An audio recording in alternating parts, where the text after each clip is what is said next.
Hi, welcome back to Chapter 11 Fathers of Nations. It is a summary, and this is done by Paul B. Vita. And in this particular chapter here, we're going to sojourn and look at the survey or a review of this particular chapter of what exactly transpired through this particular chapter.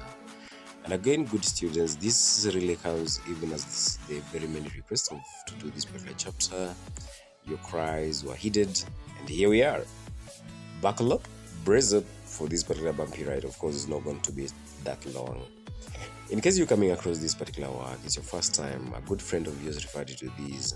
How about a subscription, a thumbs up, that is a like, and of course a sharing and a recommendation to the other guys that you know this work equally will be of value.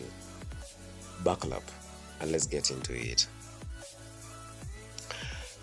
In this particular chapter, Pastor Chemaka goes through the Pinnacle Hotel's security clearance formalities without difficulty and enters the dining room with ease.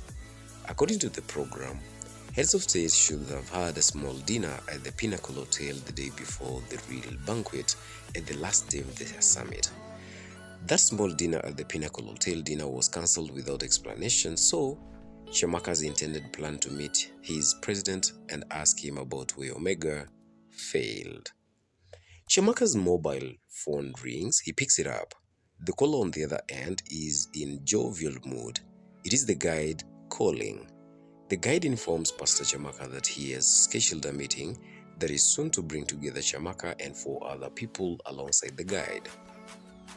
Pastor Chemaka, Chineke Chemaka rather, is invited to room 2059 Central Wing of the Seamount Hotel.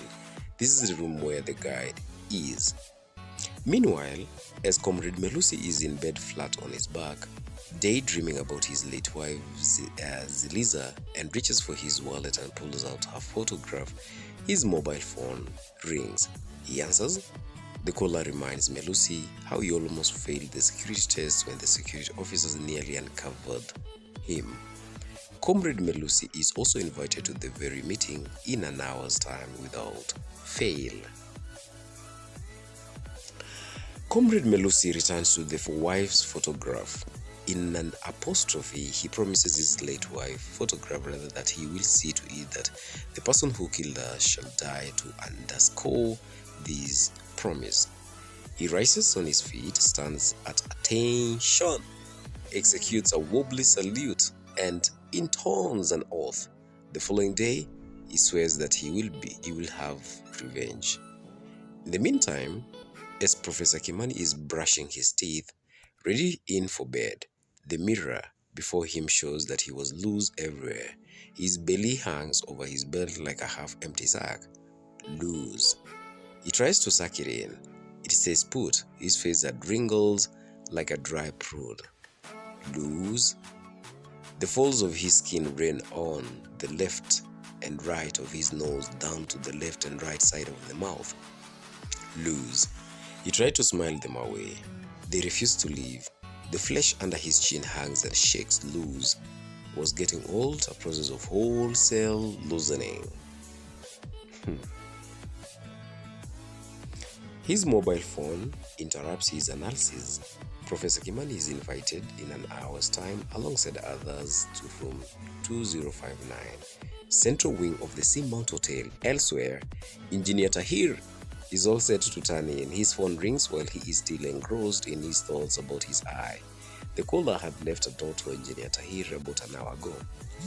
He gets the note. The caller reminds him that they will meet in an hour's time, route 2059 Central Wing. The material day is here. Dr. Afolabi arrives early. Mr. Tad Longway had requested to come early to broach the meeting with him before it began. Other participants of the meeting arrive. When all have taken their seats, Mr. Longway rises since he knows them all and they didn't know each other. He leads them through the introduction process. Mr. Longway turns to serious business. He tells the four that ostensibly that at the summit, as observers were there for 4 reasons. Dr. Afolabi then takes over to describe how the mission is to be executed. Dr. Afolabi introduces himself and tells them that he is the one previously known as the guide. The four could not believe their eyes and their ears. Dr. Afolabi explains that he had been invited to the summit as an advisor for Way Omega, while the four have come as advocates of Path Alpha, a rival group rather. Such being the case, he feels that he cannot openly work with them without appearing to undermine his official role. He also discloses that he studied closely both Path Alpha and Way Omega closely and feels duty-bound to balance his views on each of the documents in the evidence in the advice that he will give to the summit. He seeks their forgiveness under the prevailing circumstances. They agree with him. Dr. Afolabi shares that nations don't host summits just for the sake of amusing foreign visitors, and they do so out of self-interest, and their presidents themselves usually accept the honor of serving as summit chair. But this time round, Gambia's president declines the honor because he expects the summit to turn bitter and the chair to end up pleasing some heads of state and displeasing others. Since he reckons he can serve his country's interests best if he pleases all and displeases none. Dr. Afolabi indicates that in this particular chapter, Dr. Afolabi indicates that it is important to take care of this unique situation because the new chair has up his sleeves a play that he calls the trick, which is good for them. This play opens the door for Path Alpha. Dr. Afolabi proposes that they go and think about the whole thing so that the following day in the summit during the speaker's microphone session, they raise the issue at hand. Gambia is no exception. Thank you for watching, good learners. Of course, there's a very big thank you, and especially those ones who have been waiting for chapter 11 to be done.